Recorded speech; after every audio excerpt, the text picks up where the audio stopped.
I'm talking to Mike Madrid, co-founder of the Lincoln Project, a long-term Republican strategist who left the party once he realized they went absolutely psychopathic and suicidal with Donald Trump. Uh, Michael always wears a suit and collared shirt when he talks to me because he knows it's a big deal. But no, just for me. He's You in want California. it's usually the black T-shirt, man. But when I get out of the house, I've got to put on. I got to look. There you go. I Exactly. did.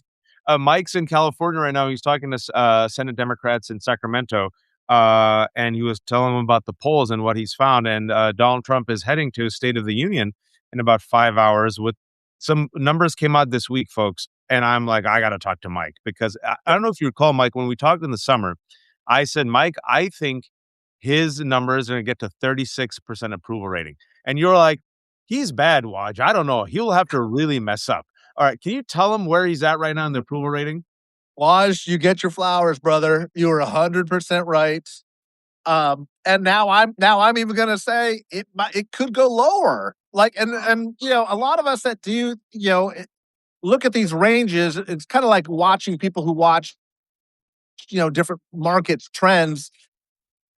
I don't think people understand, or maybe they do, how significant the bottoming out of where Donald Trump is at right I don't think they now, get it. and They the don't get the likelihood. numbers. They don't get it. No, they don't get it, and it's going to get worse. And in fact, it may already be worse because what we're seeing is a week's. Most of these polls came out of the field, as we say, about a week ago. So it's still cratering. We'll see how this goes tonight. But Waj, like he's at like 20% with independents. That's insane, is what I tweeted. I've never seen that before. No one has ever seen that before. These numbers are really, really bad. A lot of the polling aggregators are now at the 36, to your point, 36, 37. That's with these kind of right-wing polls that are dumped in to kind of manipulate the system a little bit. So you're seeing incredibly, incredibly low levels of support. Okay, I want to focus on three in particular. Let's start with independents. Talk to us about how when the rest of us saw those independents number, and Harry Enton was on CNN, he's like, God, like he was like having a straight up like in real time on live television, just like shocked. But of course, not everyone's a data nerd like you guys. Explain to us those numbers and why they're so horrific for him. Just independence. Okay. Independence is usually the thermometer that we look at, the best gauge of public opinion to explain a candidate's increase or decrease in support, because independents are a more volatile group. They're by definition less partisan. Partisans on both sides are going to just dig in and back their candidate regardless, so you don't see much movement. When you start to see 3, 4, 5-point swings, it's because you're seeing these broad movements, these broad shifts with independent or unaffiliated voters.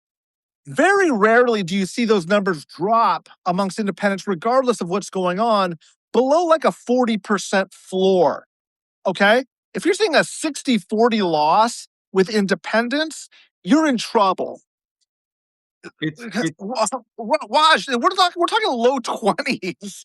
Like I said, I haven't seen. I'm looking at it right now. I'm looking at 20s. What's the number? Yeah, CNN had it at 26% last 26. week. Yeah, YouGov came out with a 22. Wow. Like, I don't care what, anywhere in the 20s, if you're starting the number with a 20, whatever it is, it doesn't matter. Like, those numbers aren't recoverable to be competitive at a national level. All right, let's do a comparison. CNN had independents last year at 41 at this time. Right. Now, this is CNN 26. So for CNN, it's negative 15 plus 4 margin. YouGov has it minus 4. That's exactly right. So when I was saying earlier, like a 60-40 range, that's within that range. Okay. When you start going into 30s, you're talking deep, deep trouble. When you start with 26 now, like, I just don't know what that means. Like, you've lost conservative leaning independents with a pretty wide margin. Like, there's huge disaffection going on right now. And so, like I said, I'm always going to caution some. I'm going to caution some patience, only because I've never seen this before, so I don't know what it means. But at the same time, we're seeing the election results on the ground match this stuff. Yeah. We're seeing 35-point swings we're seeing massive turnout. Sorry, there's going to be a train going No. by. I'm right by the Capitol's right across the street.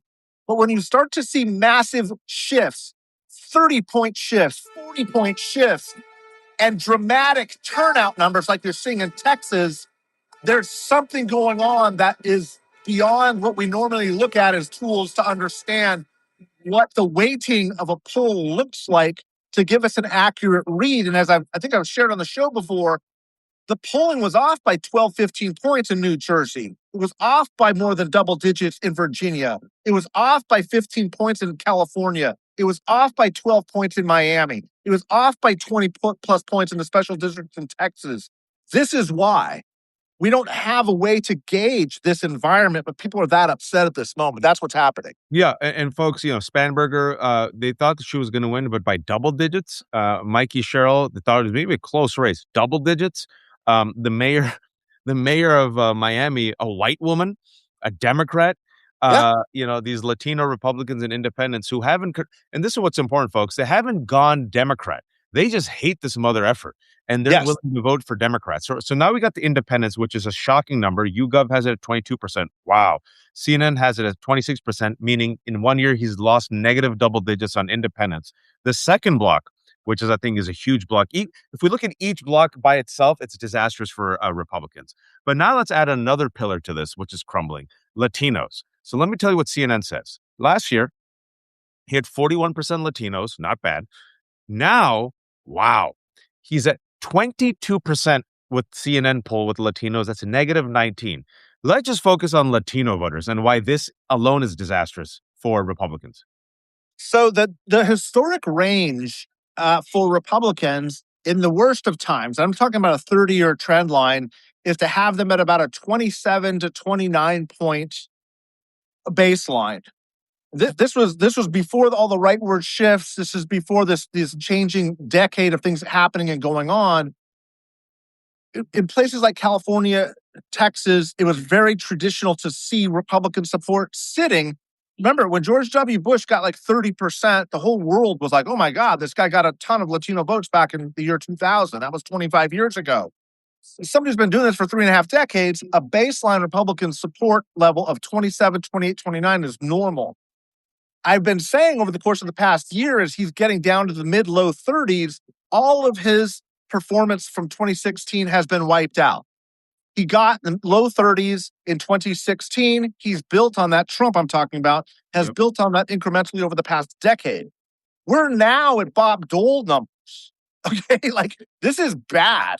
Like this is a regression, not just a loss of his entire gains. We're going back into 1990s Republican era numbers. Now, the one number I didn't think could possibly happen was in 2018, we did see in the midterms, Trump was not on the ballot, but we saw the highest Latino midterm turnout in history in 2018, his first midterm with the most anti-Republican break. That's a big part of why Democrats pick up 40 seats. We're not there yet, even with the massive demographic changes. That tells me his numbers as a practical matter, and I know this sounds a little bit academic and wonky, may actually be worse than the 2018 scenario. But Waj, to your point, there's still time for him to get to worse, for his numbers to go further. If you start getting into that territory, that's unprecedented. We've never seen that before, and I don't know exactly what that means. So on Tuesday, not this Tuesday, but next, in Texas, be looking for turnout numbers, which are already at historic levels. They're really high in Hispanic dense precincts.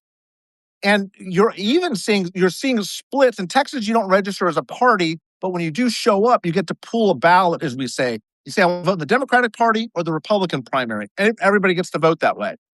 So what you're seeing is 12% of Latinos that voted in the Republican primary last year, which is a good sign of Republicanism, are now pulling Democratic ballots, which means you're seeing party shifts even in the primary with dramatically high turnout. That's really instructive about how intense these negatives are for the Republican brand right now. And let's talk about how this plays out in Texas. You took me there because I remember you said something. Now, this is where I'll give you your flowers. You said Republicans better be careful with Latino voters because what you said last summer, and this is before ICE really, I mean, ICE had already started its rampage in LA, but it wasn't national. And we didn't have, reported deaths and murders. And now I'm not even talking about the murders of Renee Nicole Good and Alex Preddy and Keith Porter. I'm talking about even the people who have reportedly been killed in detention, folks. Don't forget those individuals as well. But you said if he overreaches on the economy and immigration, Republicans will lose these Latino voters. And this gerrymander that he has ordered Texas to do, which they dutifully did, will become a dummy-mander. Based on Latinos alone, you said they're underestimating Latinos. This gerrymander based on Latino dissatisfaction can be a dummy-mander. And this is where I give you your flowers because it seems that February 24th, 2026, that gerrymander in Texas has become a dummy-mander. Can you unpack that for people who are like, what the hell are you talking about, Watch? Yeah. So what happened was when this rightward shift happened, the Republicans erroneously believed that there was this new multiracial working class coalition, this racial realignment, they called it. Some people are calling it this new MAGA coalition. I was saying that there's no data suggesting that. Yes, they moved away from the Democratic Party for this one election cycle, or maybe a couple before that too, but they're not becoming more Republican. There's no evidence of that at all, anywhere. There's no polling saying that. Well, the Republicans, believing their own press clippings, decide that they're going to enter into this new era and advantage themselves by drawing these 5 new Republican seats, 3 of which are Hispanic majority, believing Hispanics are now all Republicans. This is after one really big election cycle. But it gets worse, Wash. The way you get to that is you also have to weaken the number of other Republican seats surrounding them and throughout the state in order to pick up other Republicans for that seat. Does that make sense? Yeah. You have to water down a plus 15 Republican seat, make it a plus 7 or a plus 8 in order to carve new Republican seats. Every Republican siphon those Republicans into the exactly. Every Republican has to give a small share of their Republican strength to create these other nominal marginal Republican seats. Those seats, I would say, are now in question too. It's not just the new seats. When you're looking at a Democrat plus 11, plus 12 environment, and we may be in a bigger environment than that right now. Now, one other caveat. And November's a long way away. A lot of things can happen. But I'm also going to say it could get worse, not better for them too. So if you're a Texas Republican and you're sitting in a Republican plus 9, plus 11 seats, I think you're in trouble. I mean, that Texas special was a Republican plus 14 seat. And the Democrat won it by plus 11, plus 12, like a 30-point swing. Like, that is inconceivable. So all of these map makers, that's what we call moved from a gerrymander to a dummy-mander, is not only are they going to lose those new seats they tried to pick up, they could put 2, 3, 4 other potential Republican seats into contention in order to get greedy the way they did and just completely blow themselves up. It's remarkable of this self-owned, but I do want, because I see a mistake done by the Democrats, and the mistake I see done by Democrats is they're already spiking the ball. And they are now making the same mistake that MAGA did. Oh, we won them over. We don't have to release our audit. We don't have to change. We don't have to stand for anything. We can just kind of slow roll into the end zone, and we're going to spike the ball. And I see them. I see the establishment, the leadership, recreating the same mistake that Republicans had, especially with Latinos and independents last year. That's my analysis. What do you think? 100% right. That's why I spent the whole morning with the Senate Democratic Caucus in California to say is don't return the favor. Get it together. Like you have to become a party that is identified with fixing things for the working class. Just because they hate the Republicans doesn't mean that they love you. Yeah. Don't make that mistake. In 2018, you bought into this idea that because Trump was so bad, and of course he is, that they somehow loved you. Well, what happened in 2020?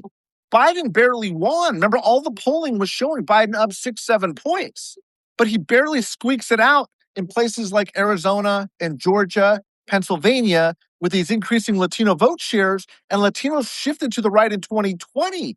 That's the lesson they cannot repeat. They've got to learn that lesson. And then 2024, it got to 50-50. So your counsel is, as always, certainly, when we talk, They've got to have a proactive, aspirational agenda for working class, middle class people again, because it's not enough to be anti Trump.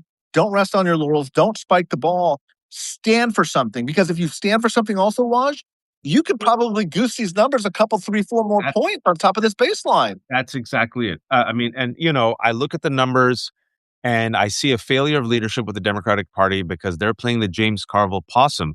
They're playing it like they have for the past 10 years. And I see a split between the establishment, the people in power, the money bundlers versus the base. And you saw it with the DNC, right? The DNC, Ken Martin openly went back against his vow to release the autopsy, and they said, "We're winning. Why mess up a good thing? This will make us look bad." And then I'm sure you saw that leak from Axios a couple of days ago about what was in the report. Surprise, folks. Yeah. Yeah. Last year, Gaza, and a lot of people stayed home. That's not the only reason. And now I don't see how they're going to get away from not releasing this. So you see what you're seeing. And I think just for people to understand, people hate Trump. People never really loved him. This guy has never won 50%. The economy was bad. Joe Biden, to his credit, did the best he could in that economy, but people weren't feeling it. Then you throw in the hundreds of millions of dollars of Elon Musk and right-wing billionaires and disinformation and trans panic, and the fact that Joe Biden effed up on Gaza and also no accountability with Merrick Garland. I will also say, Mike, he messed up big, screwed over Kamala Harris by staying in the race too long, going against his word. Kamala had her mistake. She didn't have enough runway. Voila, of course, F our lives. Trump barely wins by 1.4 points, barely, by a Hitler mustache hair. He gets 49, he gets 49%, never gets 50%. The same people, like you said, Mike, hey, it ain't that these people have all of a sudden gone Republican. They wanted a shift. Many of the Latino voters, and the reason why I focus on Latinos is that could be the game changer. That demographic could be the game changer. You told me, Mike, the Latino voters in 2016, and I'm just doing this for the Democrats who are listening because they don't listen to me. Maybe they'll listen to you. Uh, for the past 10 years, increasingly, the vibe shift is people want change. They're sick of the establishment. They're sick of institutions. They're sick of the oligarchy. Now they're sick of the Epstein class. They want someone to shake shit up. Trump came in, BS people, said, I'm a bulldozer. The same Latinos who voted for Trump, they were really excited by Bernie. 2016, 2020, 2024, right? Shake it up. We don't care anymore. I don't think people even care about liberal, Democratic Right. socialists. They just don't care anymore. Like, Right. you see young people are like, there's just as many Democratic socialists as there is MAGA. They're like, all right, I'll try a Democratic socialist, whatever. Um, your advice to Democrats ahead of the State of the Union when it comes to sprucing up the numbers. I think what they should do, Mike, is looking at all the data, looking at the past 10 years, and looking at this data, you offer a New Deal. You say, here's a bold economic agenda for the majority, not even the middle class, the 99%. Here's your bad guy, the Epstein class, the 1%, the elite. And here are some bold economic programs that will help uplift the 99%. You get the Latinos, you get independents, you get young people, you get people who have never voted before. Yes. I'll second that motion. It's not that complicated. Not that That's exactly complicated. no, that's exactly what needs to happen. The frustration is why isn't it happening? And I don't know the party the way that you do. I don't know. I just read data for a living. Like I'm looking at this and saying, you can walk and chew gum at the same time. You can be anti-Trump and you can have a proactive agenda for working class people that is meaningful with very specific things that they all agree on. That is absolutely and entirely possible. In fact, that's the best way to be anti-Trump. To not just call them names and use adjectives, but have an agenda that they can pivot to and say, okay, I'm for that. And the voters are giving Democrats a very wide leash. And they're They'll still not vote for taking it, Mike. They're still not there's taking it. that I can't understand. I got to follow your lead on that. I'm not well versed enough to know why that's happening. I don't know the culture of it enough, but it is very frustrating for a guy like me who's on the outside going, this is the clear path to victory here. This is why the Republicans are scared and nervous and behaving the way they are. Unleash the cavalry, break their lines, charge the field, go get them, and They're not. I don't understand it. It's just, I think it's a very different mindset. I don't know. I think it's because they're paid by the same folks, the pro crypto folks, the pro AI folks, the bro oligarchy folks, APAC folks. They pay, and they want reformation instead of transformation. I don't think reformation is going to do it. It didn't work in 2016. It only worked in 2020 because of the pandemic. It didn't work in 2024. They still haven't learned. But there's a third group I want to talk about because we said, okay, independence, disastrous numbers that Mike and Harry Enton and others, they're looking at 2020, 22 to 26 support for independence. That's a death knell for any political party. Latinos, which both Democrats and Republicans, and I would say, Mike, the country always underestimate. Why? I don't know. But even Latinos themselves, they've pissed off Latinos, and now they're going to suffer in Texas because the gerrymandering has actually weakened Republicans. And they were counting on the Latino voters in Texas. These Latino voters, by the way, folks, still haven't gone Democrat, but they're against Trump and they might go for Democrat, right? This is key. Exactly. So the main thing is, folks, it's not that the Democratic Party has won over people. It's that Trump has been so atrocious on the economy and immigration that people are fleeing Trump and going to the next best option. This is very important. Write that down, everybody, and listen to it over and over and over and over again. That is exactly right. You've got to understand what Waj just said is absolutely 100% correct.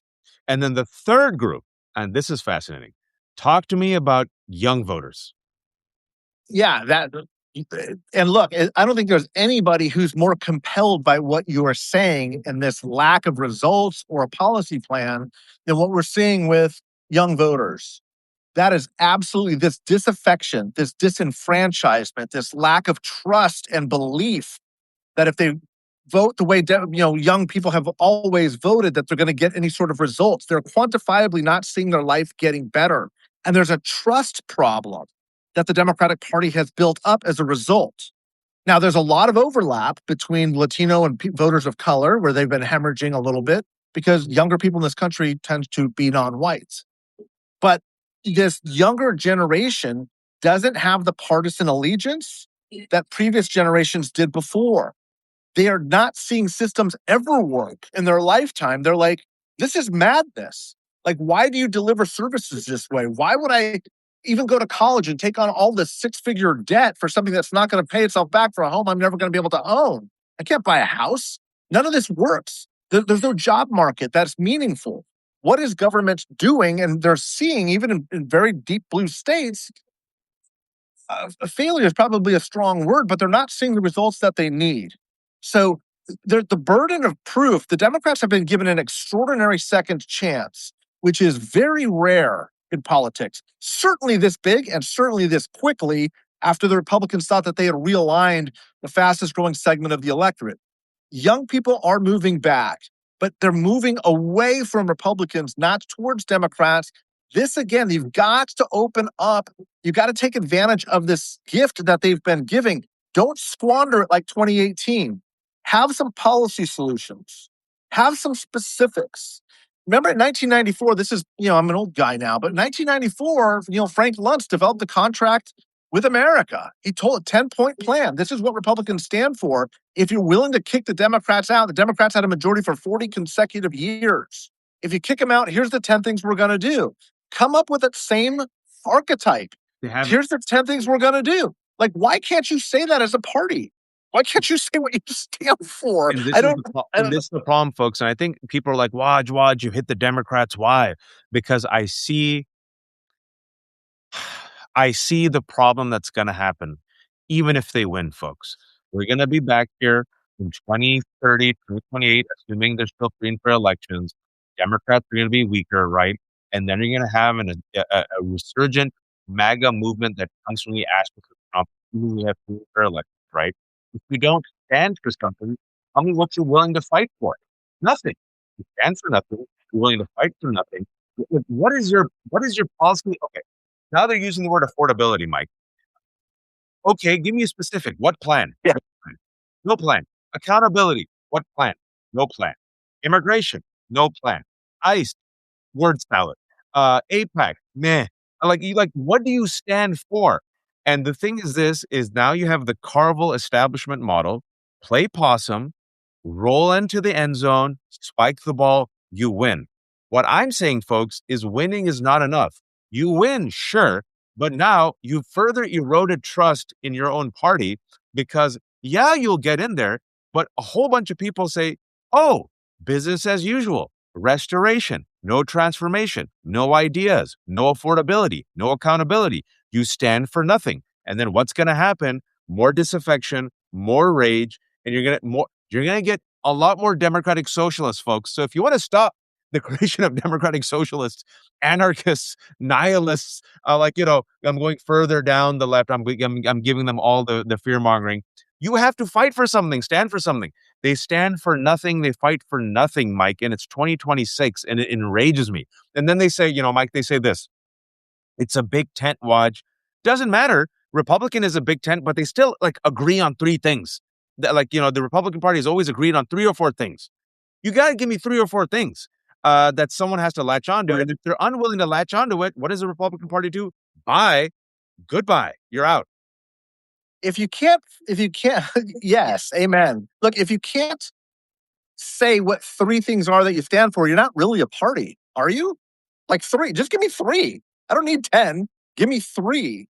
And I'm laughing here because this is exactly the conversation we were having this morning with some of the Senate Democrats.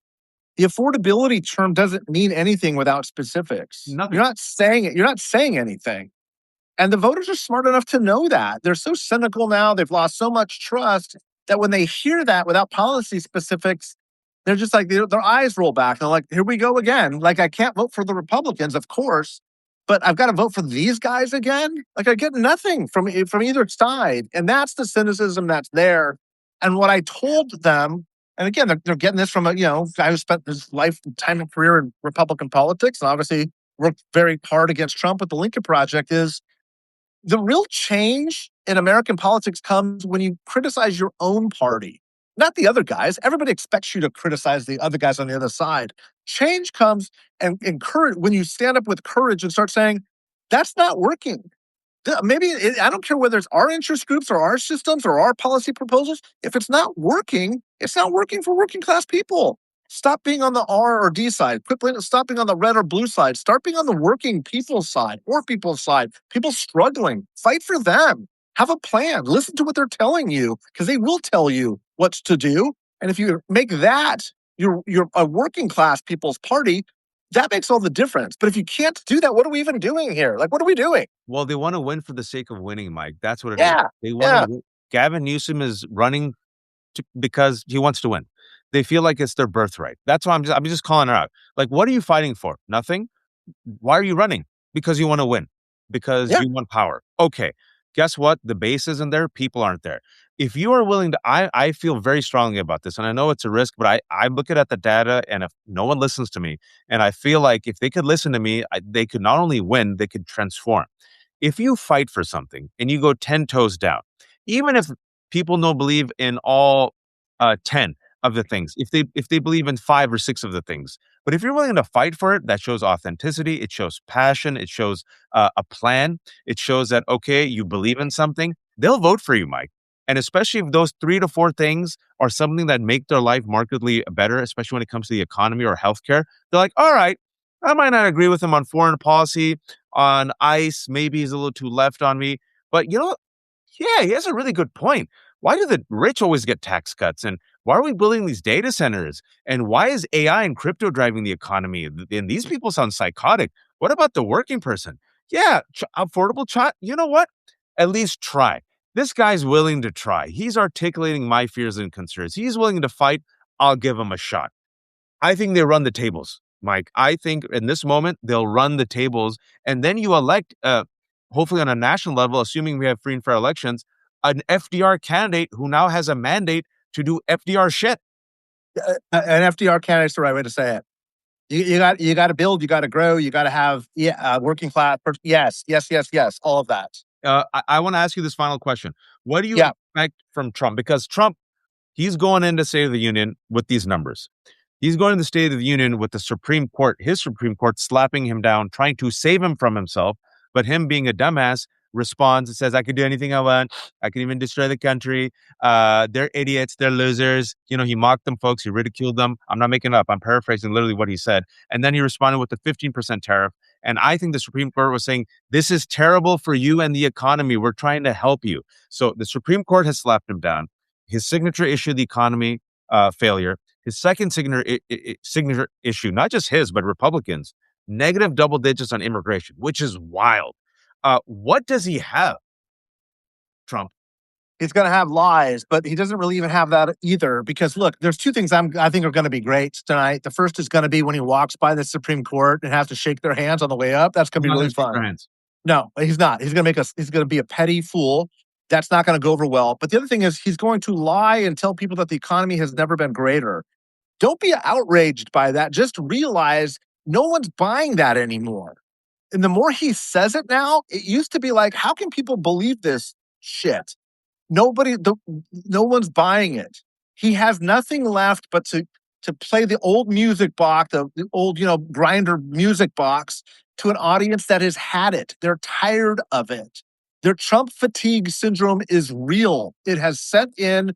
People want to move on from the show. And the more that he's out there singing this tired old song,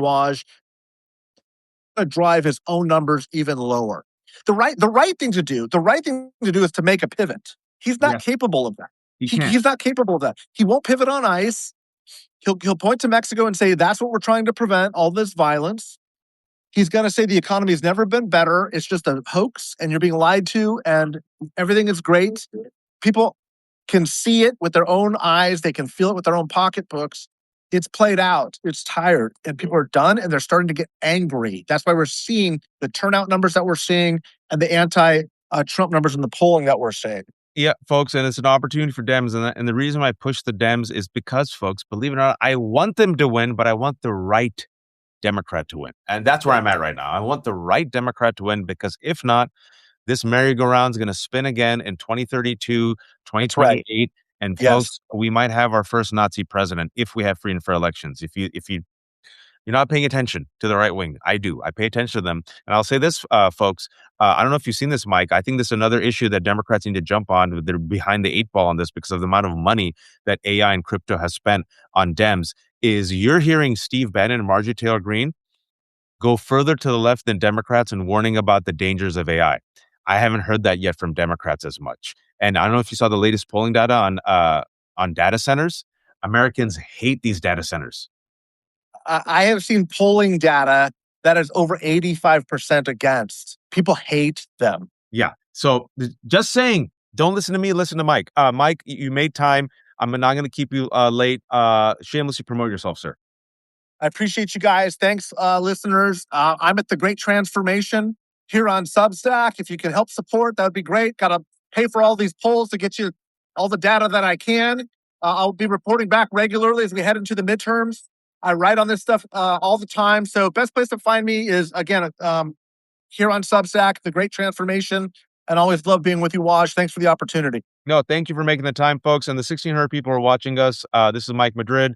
He knows the polls. He knows the numbers. He knows the data. When his mouth is agape, he's seen these things. He's like, wow. And for those who are joining us late, we really talk about independents, Latinos, and young voters, why it's a death knell for Trump. But the key takeaway, I want to end on this. Just because people are moving away from Trump does not mean they're moving towards Democrats. 100% right. They're not, and Democrats have to still earn these votes. They still haven't earned them, folks. Thank you all for watching. This is The Left Hook. No paywalls. Everything is free. I depend on the kindness of strangers like Mike. If you can't subscribe, become a paid subscriber. I just submitted the link for 25% off. It's thelefthook.substack.com/special. $3.75 a month forever. If you have some money, give it to Mike. If you have $3.75, give it to me. If not, just subscribe, share this. Thanks, Mike. See you all tonight. Thanks, Waj. Take care. Love you guys. Bye-bye.